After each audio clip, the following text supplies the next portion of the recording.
এই মুহূর্তে শিক্ষামন্ত্রী হাসানুল হক মিলন কথা বলছেন, সরাসরি যাচ্ছি আমরা। সেই ব্যাপারে আপনাদের সকলের সহযোগিতা কামনা করব। আমি আশা করব আগামী দিনে এই দিবসটি আমরা যেন রিয়েলিস্টিক্যালি প্র্যাকটিক্যালি এই রেজিস্ট্রেশনে ইন্টেলেকচুয়াল প্রপার্টিতে আমরা যেন দেখতে পাই আমাদের লিস্ট ক্রমান্বয়ে বেড়েই যাচ্ছে। সেই জন্য আমরা এই ধরনের ফেয়ারও এই দিবসে করতে পারি এবং বিশ্ববিদ্যালয়গুলোর মধ্যে তালিকাভুক্ত করে এই প্রতিযোগিতায় কারা রয়েছেন তাদেরকে আইডেন্টিফাই করে আমার মনে হয় রিওয়ার্ডের ব্যবস্থা করা যেতে পারে।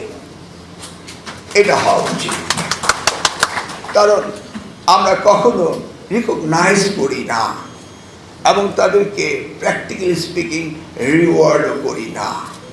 এই প্রচলনটি আমাদের মধ্যে আসতে হবে। দেখুন, আমরা বাজেট করি বিশ্ববিদ্যালয়গুলোর জন্য বড় বড় বাজেট, কিন্তু সেই থেকে আমাদের রিসার্চের কোনো বাজেট নেই।